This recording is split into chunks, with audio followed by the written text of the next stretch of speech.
ఇప్పుడు మాట్లాడదాం, మీ దగ్గరకు వస్తా, శివపార్వతి గారి దగ్గరికి వెళ్దాం. ప్రచారానికి మాత్రం పవన్ కళ్యాణ్ గారు కావాలి, సీట్లు గెలిపించుకోవడానికి తెచ్చుకోవడానికి పవన్ కళ్యాణ్ గారు కావాలి. నిధుల దగ్గరికి వచ్చేప్పటికి నిర్మలమ్మ గారికి ఆ వేళ్ళు విదల్చడానికి కూడా ముందుకు రావు. ఎందుకు జరుగుతుందండి ఇలాగా? వాసు గారు, ముందుగా మీకు ప్యానల్లో ఉన్న పెద్దలకి వీక్షకులకి గుడ్ మార్నింగ్ అండి. సో ఇప్పటి వరకైతే కేంద్ర బడ్జెట్ నేను ఏదైతే ప్రవేశపెట్టారో అది మధ్యతరగతి ప్రజలకు అనుకూలంగా, ముఖ్యంగా భారతదేశంలో 8వసారి ఆవిడ బడ్జెట్ ప్రవేశపెట్టారు. ఏకైక మహిళ నాకు తెలిసి ప్రపంచంలో ఒక తెలుగు మూలాలు ఉన్న ఒక మహిళ 8వసారి అఖండ భారతదేశానికి 8వసారి బడ్జెట్ ని ప్రవేశపెట్టారు. దానికి అప్రిషియేట్ చేయాలి. ఆంధ్ర బ్యాంక్ పేరు తీసేసింది కూడా ఆవిడే, ఆ తెలుగు మహిళే, తెలుగు మూలాలు ఉన్న మహిళే, గుర్తుపెట్టుకోండి. తెలుగు మూలాలు ఉన్న మహిళే. సో మీరు పాజిటివ్స్ చూద్దాం, తర్వాత నెగిటివ్స్ చూద్దాం. అయితే నేనైతే ఒక మహిళగా చాలా గర్వంగా చెప్తున్నానండి. ఇంత పెద్ద భారతదేశానికి, ప్రపంచంలో భారతదేశం అత్యధిక జనాభా ఉంది. ఇలాంటి భారతదేశానికి 8వసారి బడ్జెట్ ప్రవేశపెట్టడం అంటే చిన్న విషయం ఏం కాదు. మీరు కూడా అప్రిషియేట్ చేయాలి. ఒక మహిళగా అంత శక్తివంతురాలుగా ఒక ఆర్థిక వ్యవస్థని అంతగా క్షుణ్ణంగా చేసి బడ్జెట్ ప్రవేశపెట్టడం, అది అన్ని వర్గాల వారికి అనుకూలంగా. కొంతమందికి నిరాశ ఉండొచ్చు, ఎక్స్పెక్ట్ చేశారు కాబట్టి తెలుగు ప్రజలు ఆవిడని ఇక్కడి నుంచి రాజ్యసభ పంపించారు. సో మీకన్నా నాకన్నా ముందే అప్రిషియేట్ చేసి ఆవిడని పంపిస్తే ఆవిడ ఆంధ్ర బ్యాంక్ పేరు తీసింది, గుర్తుపెట్టుకోండి. ఓకే అండి, ఆంధ్ర బ్యాంక్ పేరు తీసేసింది బాగా.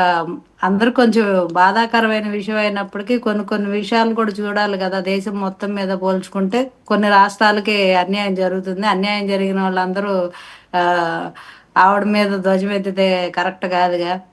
ఇప్పుడు దేశాన్ని మొత్తాన్ని దృష్టిలో పెట్టుకొని బడ్జెట్ చేయాలి. మన ఒక్క రాష్ట్రంకే ఇప్పుడు తెలుగు మూలాలు ఉన్న మహిళ అని చెప్పి మన తెలుగు రాష్ట్రానికి ఎక్కువ ఇస్తే మిగతా రాష్ట్రాల్లో ఊరుకోరు కదా. ఎక్కువ ఎక్కర్లా, మనకి చట్ట ప్రకారం ఏం రావాలో అవి ఇస్తే చాలు. మనకి ఇప్పుడు ఆంధ్రప్రదేశ్ ప్రజలు ఎప్పుడు అనుకోలేదండి, ఎప్పుడు అనుకోవాలా. మనకి ఎంత లెజిబుల్ గా మనకి ఎంత రావాలి అంత ఇస్తే చాలు. అంతేగాని ఇంకో పక్కోడి కంచంలో స్వీట్ కొట్టేద్దామని ఆలోచన తెలుగువాడికి ఉండదు. అనుకూలంగానే ఉంది అని నేనైతే ఫీల్ అవుతున్నానండి. ఎందుకంటే ప్రతి మధ్యతరగతి పౌరుడికి ఒక మంచి విషయం ఏంటంటే 12 లక్షల రూపాయల దాకా నో ట్యాక్స్ అని, అది ఆ స్లాబ్ రేట్స్ మార్చారు. అది చాలా ప్లస్ అవుతుంది. ఇంకొకటి ఏంటంటే మన రాష్ట్రానికి మీరు నిధులు ఏమి ఇవ్వలేదు, మనకేం కేటాయించలేదు అంటున్నారు. సో కానీ పెట్టుబడుల రూపంలో కేంద్ర ప్రభుత్వం ఎన్డీఏ రూపంలో చాలా హెల్ప్ చేస్తుంది ఈ విషయంలో. బీపీసీఎల్ లాంటి ప్రతిష్టాత్మకమైన ప్రాజెక్ట్ని దేశంలో మూడు ప్రాంతాల్లో మన రాష్ట్రాన్ని సెలెక్ట్ చేసుకోవడం అది మన అదృష్టంగానే భావించాలి. ఎందుకు మీకు అది కనబడట్లే? 60,000 కోట్ల రూపాయలు. మన అదృష్టం ఏంటి? మన రైట్ అండి, మన హక్కు, అది మన హక్కు. ప్రత్యేక హోదా ఇవ్వకపోగా మనకి దాన్ని కంపల్సరీ చేస్తూ, ఒక నిమిషం వినండి, మీరే మాట్లాడండి. దానికి ప్రత్యామ్నాయంగా వాళ్ళేది ఇవ్వంగానే మనం సంబరపడి చప్పట్లు కొట్టడం కరెక్ట్ కాదేమో, రివ్యూ చేసుకోండి ఒకసారి. ఇవ్వంగానే సంబరపడి చప్పట్లు కొట్టడం కాదు, అట్ ద సేమ్ టైం ఇవ్వలేదని చెప్పి పోయి పార్లమెంట్ లో పోరాటాలు చేసే పరిస్థితి కూడా కాదు. ఇప్పుడు ఇవ్వాలి, ఎలా తెచ్చుకోవాలి అనేది ఉండాలి. ఇప్పుడు గత 5 ఏళ్ళు సైలెంట్ గా పార్లమెంట్ లో పోరాటాలు చేయమని కూడా అక్కర్లా. జేడీయూ ఏం చేసింది? జేడీయూ ఏం చేసిందండి? మణిపూర్ లో బెదిరించింది కాదు. ఒక్క నిమిషం శివపార్వతి గారు మీరే చెప్పండి. మణిపూర్ లో బెదిరించింది, వెంబడే కేంద్ర బడ్జెట్ లో వాళ్ళకి కావాల్సిన తాయిలాలన్నీ వచ్చేసినాయి. మనం బెదిరించక్కర్లా, జస్ట్ రిప్రజెంటేషన్. మనకి ఇంత ఎలీట్ ఎంపీస్ ఉన్నారు, మనం రిప్రజెంటేషన్ ఇస్తానే ఉన్నారు. అక్కడ పాసిబిలిటీ ఉన్నంత వరకు మనం ఇప్పుడు 2 లక్షల కోట్లు గతంలోనే, నేను మొన్న ఈ నెలలోనే కదా మోదీ గారు వచ్చి పోయిన నెలలో చేశారు కదా, వైజాగ్ స్టీల్ ప్లాంట్ కి కొంత నిధులు ఆర్థిక సహాయం అందించారు. అంటే మీరు అంటున్నారు అఫ్ కోర్స్ అది అప్పు, అది కట్టకపోతే మళ్ళీ ప్రైవేటీకరణ చేస్తారు. నేను అంటల్లా, వాళ్ళు ఇచ్చిన దాంట్లోనే కింద స్టార్ మార్క్ వేసి షరతులు వర్తిస్తాయని ఉంటుంది, అది చదవండి. దాంట్లో 10 ఏళ్ల లోపల మీరు వర్తించిన 11,000 కోట్లు అప్పు తెచ్చుకునే పరిస్థితి నుంచి మనం పక్కకు వచ్చామా లేదా? నథింగ్. ఇప్పుడు something is better than nothing. అసలు ఏమి 5 ఏళ్ళు ఏం చేయలేని వాళ్ళు వదిలేయండి. వాళ్ళు చరిత్రలో కలిసిపోయారు, వాళ్ళని వదిలేయండి. మీరు వర్తమానంలో ఉన్నారు, వర్తమానమే మాట్లాడండి. వాళ్ళు వదిలేందంటే మరి ఆ కంపారిజన్ చెప్పాలి కదా ప్రజలకి. వాళ్ళు ఏమి చేయనప్పుడేమో ప్రజలు ఎన్ని నెలలు చెప్తారు, ఎన్నేళ్ళు చెప్తారు శివపార్వతి గారు? శివపార్వతి గారు, జగన్మోహన్ రెడ్డి ఫెయిల్యూర్స్ ని అదేమన్నా సుప్రభాతం, ఆ పొద్దున్న లేచిన మొదలు ఆయన ఫెయిల్యూర్స్ చెప్పుకుంటూ పోవడానికి ఆయన్ని మర్చిపోండి. మిమ్మల్ని గెలిపించారు, మిమ్మల్ని గెలిపించారు, your responsibility. Then only we can talk the success. ఇప్పుడు మీరు ఫెయిల్యూర్స్ గురించి మీరు చెప్పకపోతే ఈ రోజు అయిపోయింది, 7 months అయిపోయింది, ఇంకెన్నాళ్ళు చెప్తారు మీరు? 7 months అయిపోయింది, చేయకపోతే ఎలా తెలుస్తాయి? 7 months అయిపోయిందని మీరు చెప్పారు. ఇప్పుడు ఏం చేయగలుగుతుందని మీరు చెప్పగలగాలి. ఏమండి మీరు చెప్పారంటా, మీరు చెప్పలేదంటా, మీరు చెప్పారు. 7 months చెప్పారు, ఇంకా ఎన్నాళ్ళు చెప్తారు? స్టీల్ ప్లాంట్ కి ఏం చేయగలిగింది? ఇప్పుడు ఎన్డీఏ స్టీల్ ప్లాంట్ కి ఏం చేయగలుగుతుంది? గతంలో వైఎస్ఆర్సీపీ పార్టీ పోలవరానికి ఏం చేయలేకపోయింది, ఇప్పుడు ఎన్డీఏ ఏం చేస్తుంది?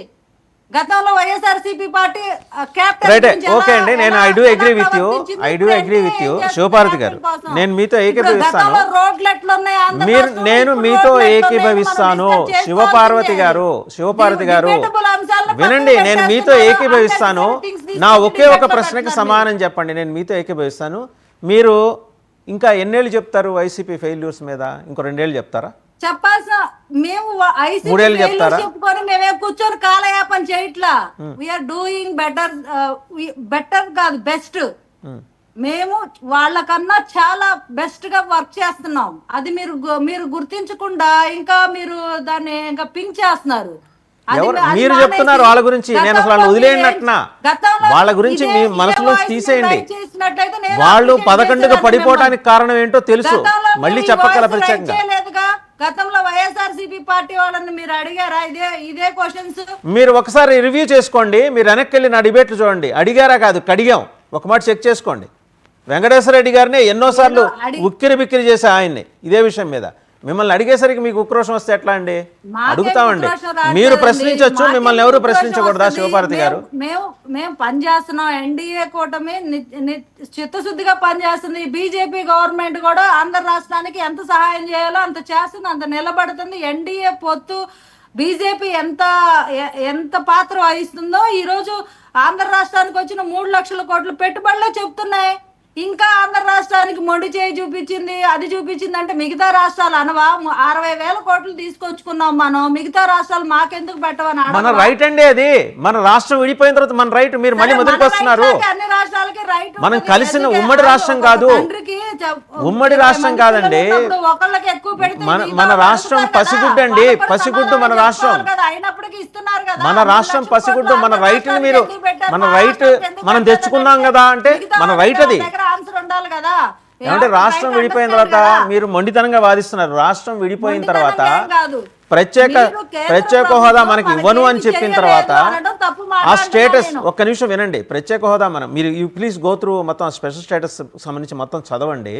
మనకి మన హక్కుగా రావాల్సింది మాత్రమే మనం అడుగుతున్నాం, వేరేది ₹1 అక్కర్లేదు. గురించి ఇప్పుడు డిస్కస్ చేసుకొని ఇంతమంది 5 ఏళ్లలో, అంతకు ముందు 5 ఏళ్ళు ఏం సైలెంట్ గా ఉండి ఇప్పుడు స్పెషల్ స్టేటస్ అని ముగిసిన అధ్యాయం గురించి పదే చదివించద్దు. ఇప్పుడు ఏం జరుగుతుంది అనేది చూడండి. సరే, అది చూడండి ఫస్ట్. అది వదిలేసి గతంలో ఇవ్వాలి కదా, మన రైట్ లాగాలి కదా, ఇవ్వాలంటే తీసుకురావాల్సిన ఎంపీ. సరే, మీరు పోలవరం గురించి చెప్తున్నారు కదా, ఒకసారి 2019-24 రెండు చూద్దాం. ఒక నిమిషం, ఎవరండి ఏమన్నారు? Kindly repeat. పార్లమెంట్ లో ఎంపీలు గత 10 ఏళ్ళు గాజులు తొడుక్కొని కూర్చున్నారు. దాంట్లో మీ కూటమి ఎంపీలు కూడా ఉన్నారు, వాళ్ళు కూడా ఉన్నారు. నో మీరు అనేప్పుడు చాలా జాగ్రత్తగా అనాలి. మీ కూటమి ఎంపీలు కూడా ఉన్నారు. రావాల్సిన అడగాల్సిందే అడుగుతున్నారు. అడిగే విధానాలు అడుగుతాం. మేము పోయి పోరాటాలు చేయండి, మీరు పోయి వాళ్ళని. మిమ్మల్ని పోరాటం చేయమని ఎవరు అడుగుతున్నారండి? మనకు కావాల్సిన రైట్ అడగమంటున్నా. రైట్ అడగటం పోరాటం ఎందుకు అవుతుంది? నో మీరు you are deviating from the subject. మీరు సబ్జెక్ట్ నుంచి డివేట్ అవుతున్నారు శివపార్వతి గారు. మిమ్మల్ని పోరాటం చేయమంట్లా, మన హక్కుని. ఏమండి, అన్ని రెచ్చగొట్టే వ్యాఖ్యలు. ఎవరు రెచ్చగొట్టే వ్యాఖ్యలు? ఎవరు చేస్తున్నారు రెచ్చగొట్టే వ్యాఖ్యలు? అంటే మీరు అడిగితే ప్రశ్నించడం, ఇంకోళ్ళు అడిగితే రెచ్చగొట్టడమా? శివపార్వతి గారు అవే స్ట్రైట్ క్వశ్చన్ ఫర్ యూ అండి. మీరు అడిగితే ప్రశ్నించడం, ఇంకోళ్ళు అడిగితే రెచ్చగొట్టడమా? ప్రశ్నించడం అవునండి, అర్థం పర్థం లేని వాడిని అన్ని అడిగి ప్రశ్నించడం అర్థం పర్థం ఏంటండి? మనకున్న రైట్ గురించి అడిగితే అది అర్థం పర్థం లేకుండా ఎట్ట అవుతుంది? ఏంటది? ఒక పొత్తులో ఉన్న పార్టీని మీరు ఏం చేయమంటున్నారు? మనకేంది రాలేదు, ఎంత తీసుకొచ్చినా మీ ఆశ right, you have taken a call అండి. పొత్తులో ఉన్నాం కాబట్టి మేమేం అడగం, మీరేం విధిస్తే అది తీసుకుంటాం. మీరేం విధిస్తే అది తీసుకుంటాం. చూడట్లేదు అంటున్నా నేను. మీరేం విధిస్తే అది తీసుకుంటాం. ఓకే ఓకే, ఒకసారి వెంకటేశ్వర రెడ్డి గారు మీకు ఎన్ని జతల గాజులు అందాయండి అప్పట్లో? ఆవిడ అంటున్నారు కదా, చేతులకు గాజులు తొడుక్కొని కూర్చున్నారు పార్లమెంట్ లో మీ ఎంపీలు. ఎన్ని జతల గాజులు మీకు అందాయి చెప్పండి వెంకటేశ్వర రెడ్డి గారు?